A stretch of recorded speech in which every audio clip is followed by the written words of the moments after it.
I wanted to mean who talk clear to you, but double in the question. Hi, not looking, hi, you looking, hi, looking. Then you want force another more word there again. Why not be looking to the top? I'm not going to again. And said they call me to the office of OSP. The thing is explained to me that you come to get paid. You say you carry the tea to the man. After you carry the tea to the man, and you come now. So what next now? And for me, I will not fair. Nobody, you getting very. You say asking you too much question. Hey, they explain things. Say make your egg and bread. You bring it. Okay, sorry. Now I say sorry now. Okay, sorry. If you Okay, I will not ask you the question again. Okay, sorry. when I give you answer now, then you Okay. Explain again. I'm not asking you no more question again. Okay, let's go ahead now. go to school. The English say I name the English. Okay, sorry. Now I say sorry now. Sorry. Say Ali, you take time. You take time. I'm taking time. Okay, sorry. Okay. Say I can take time To explain. So I supported Joseph Parker, knowing that by 2023 he'll be tired. Okay. Knowing that 2023 he'll be tired, he could have a good heart, everything good, but the brain is going down. You're not holding the end, you're moving down the hill. This is nature. My father, right now, I buy him paper. Every day I gotta buy a paper. There's a man who bought me paper before. I'm buying paper now because the time has reached. So I thought the old man could be president in 2017 and run for this. And he insisted, he said, when you win, you run for one term. He insisted. I agree with him. 2023, no, I disagree. In my mind, he should rest. I would not know if it's wrong, but one thing that I was not able to accomplish that I wanted to accomplish was after the war, the Liberian people elected me, and in fact, the Liberian people elected me to unite the country. I was not able to get some of the other factional leaders to return to Liberia. I was not able to get one or two of the political leaders to return. And I think they helped to provoke the situation. I was able to do a whole lot. Strangely, the LPC, these were all warring factions, and all of the other warring factions, I was able to bring them into government. In fact, most of the combatants that fought for the government during the war were the combatants of the warring factions that fought against me. So I accomplished bringing them together. I accomplished making sure that the issue of tribalism went away in Liberia. But I mean, to a great extent, I think most Liberians now, if you went to Liberia and took a poll, they would say Mr. Taylor did his best. Any other regrets? The second regret is that I was never able to get the United States to understand me. I was never able to get them to work with me, which is so essential for Liberia. No president of Liberia, no president can make it successfully unless he is online with Washington. Now, I'm not the type of guy that you can pick up a telephone and command. I don't take that. I didn't take that from Washington. Then, even if I were elected president, I would not take it. I'm not that kind. I'm not a coward. But I do believe that a good working relationship is essential for any president of Liberia. So I supported Joseph Parker, knowing that by 2023 he'll be tired. Okay. Knowing that 2023 he'll be tired, he could have a good heart, everything good, but the brain is going down. You're not holding the end, you're moving down the hill. This is nature. My father, right now, I buy him paper. Every day I gotta buy a paper. There's a man who bought me paper before. I'm buying paper now because the time has reached. So I thought the old man could be president in 2017 and run for this. And he insisted, he said, when you win, you run for one term. He insisted it. I agree with him. 2023, no, I disagree. In my mind, he should rest. With a profound sense of gratitude and humility. It has been an honor and a privilege to serve as your president and commander Commander-in-Chief for the past 6 years. Together, in 2018, we embarked on a journey to build a united, peaceful, and prosperous Liberia. And I am deeply thankful for the trust and support you have bestowed upon me and my administration during my tenure. As we navigate the complexity of governance, your partnership was instrumental in the development and implementation of policies and programs that aim to bring progress and development to our great nation. Reflecting on the accomplishment of these 6 years, let me tell you that I am proud of what we have achieved together. We have built roads, supported free wires and free tuition at high schools and public universities, stabilized the macroeconomic challenges we face in 2018, built hundreds of pro-poor housing units, and achieved on so many fronts that we are able to list here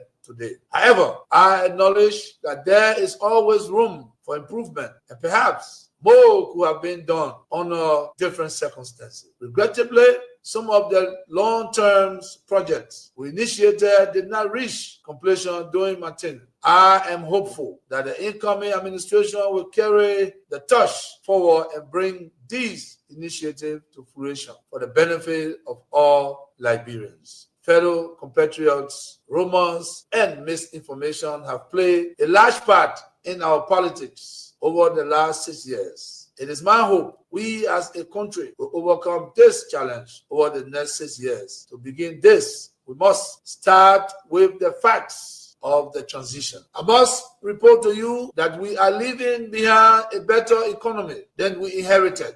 Today, President-elect Joseph Nima Bouaka will inherit a stronger economy than I inherited. There is a bigger net international reserve position than was handed me in 2018. I inherited 94,999,000 United States dollars in net international reserves. And I am handing over to the next administration a net international reserve position of 222,700,000 United States dollars. This is 136% increase in the net international reserve position. The total cash balance in the government's consolidated account is United States $40,044,365.90. In 2018, my government inherited a consolidated cash position of $7 million United States dollars. The next administration thus has more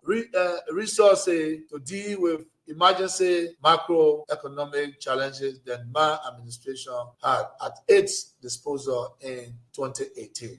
My fellow citizens, through our time together, I held still fast to two cornerstones of leadership: keeping the peace and upholding the democratic process and the root of our democratic journey. I am immensely proud that during my tenure, Liberia remained at peace with itself and at peace with its neighbor. Our armed forces, the force of good, were never turned against our own people, and the standard actions were confined to international peacekeeping mission under the United Nations. This peace, sustained by our own domestic resources, is a testament to the maturity and strength of our nation. We protected the inalienable rights of every Liberian citizen as enshrined in our Constitution. Freedom of speech, assembly, and expression were not only preserved, but celebrated. There were no political prisoners or prisoners of conscience during my entire term, a testament to the development of strong democratic institutions that are now not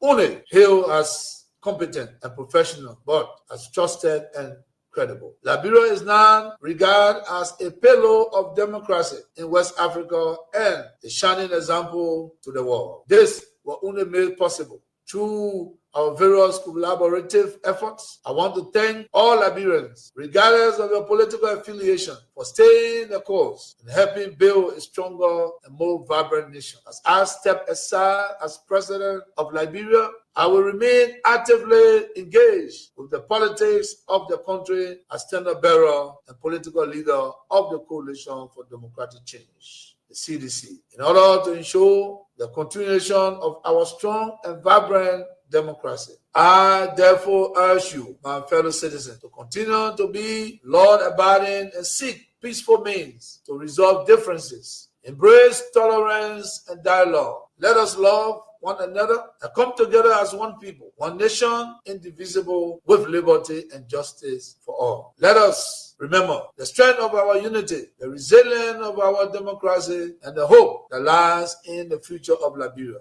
As we welcome a new era, let us move forward hands in hand with a shared commitment to building a united nation that will continue to strive on observing the tenets of democracy and adhering to the rule of law. May God bless you all, and may God continue to bless the Republic of Liberia. Those who wrote the speech, inauguration, everybody happy. We are rejoicing over the defeat of the old regime. We are rejoicing. God bless. Elect a clown and you think that he will be a king, what he does is to convert the kingdom into a circus. This is what we must deal with, and this is what we must say. Who do we elect into our public offices? Because, as I've said before, when you allow hyenas to take care of goats, why should you be surprised when the goats are eaten? This is the same. And Africa is only going to realize our potential in all areas when, by dint of choice, we enable and allow our best men and women to serve in different areas. I've heard it being said about Lee Kuan Yew in Singapore. I've heard it being suggested about Mahathir Mohamad in Malaysia. I've heard it being said about Japan. I've heard it being said about other countries, but there was a conscious decision on the part of those individuals and the followership. We always talk about leaders, but we never talk about the followers. The followers must also style up. Africans on average are for some reason attracted to thieves. Africans are for some reason attracted to men and women who cannot serve her. And when they are not served, then they complain. When Africans are told, choose you now whom we shall release, Jesus of Nazareth or Barabbas, they say, release Barabbas. And when Barabbas behaves like Barabbas, they say, why are you not behaving like Christ? It cannot be done. In May of 2001, signed a second of two executive orders, number 13213, Defense Exhibit D310, in which it was stated, and I quote, the government of Liberia's complicity in the RUF's illicit trade in diamonds and its other forms of support for the RUF are direct challenges to the United States foreign policy objectives in the region, as well as the rule-based international order that is critical to the peace and prosperity of the United States. Therefore, I find these actions by the government of Liberia contribute to the unusual and extraordinary threat to the foreign policy of the United States described in Executive Order 13194, with respect to which the President declared a national emergency. This executive order did not say the alleged complicity, it concluded the complicity. The conspiracy was born, all systems put into motion, and here I stand today. I never stood a chance. This is the broader contextual matrix that regrettably did not and still has not seen the light of day in these proceedings, despite the gallant efforts by the defense to unearth and reveal the contextual framework behind the charges against me. Now, with the two executive orders, the dogs were let out, so to speak. What followed was a dispatch of the attack pack led by Lieutenant Colonel David Crane, Defense Intelligence 30 years prosecutor. He, Crane, unlawfully unsealed the court's sealed indictment to his handlers, senior U.S. government officials at the U.S. Embassy in Freetown, and was never held to account. The rest of the operational team are Colonel Brandon Hollis, Defense Intelligence, CIA, U.S. Air Force, Senior Trial Counsel, and now prosecutor. James C. Johnson, U.S. Army expert,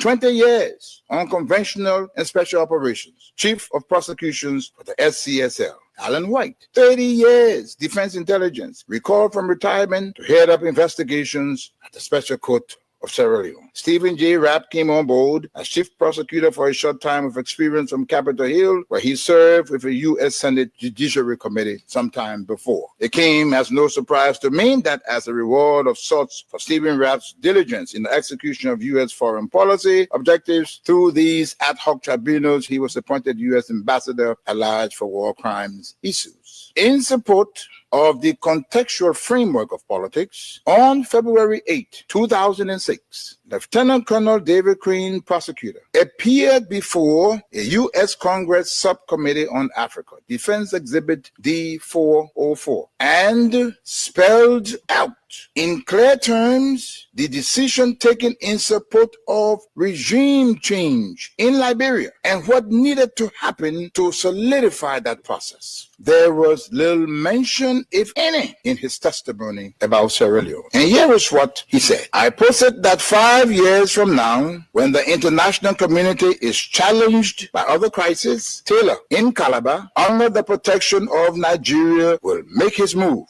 We will wake up one morning and watch on CNN as Taylor rides triumphantly down the main street in Monrovia to the executive mansion, daring all of us to come and get him. Unless he is handed over to the special court for Sierra Leone, this scenario is not out of the realm of possibilities. He then asked, how do we assure Liberia's future? And he answers that. Ultimately, he says, what we do about Taylor in the next several weeks will determine the fate of Liberia and the new administration of its president, Ellen Johnson Sirleaf. Crane then sets out several plans, two of which I'll state here. He said, first, hand Charles Taylor over to the special court for Sierra Leone for a fair trial, his kind of trial. This takes him out of the local and regional dynamics that is West Africa. Second, tie any financial and political support to good governance in Liberia. Time does not permit, but the exhibits are present. Not even the Nigerian nation was spared from threats and intimidation, as explained by Femi Kayode, press secretary to President Obasanjo, the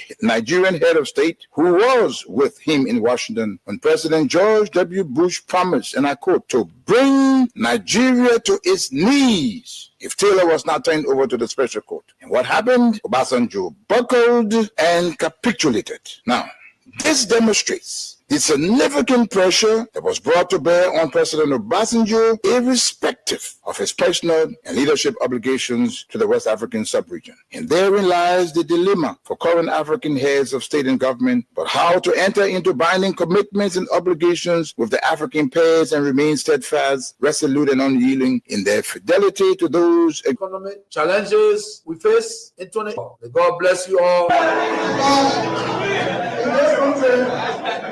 When you elect a clown and you think that he will be a king, what he does is to convert the kingdom into a circus. This is what we must deal with, and this is what we must say. Who do we elect into our public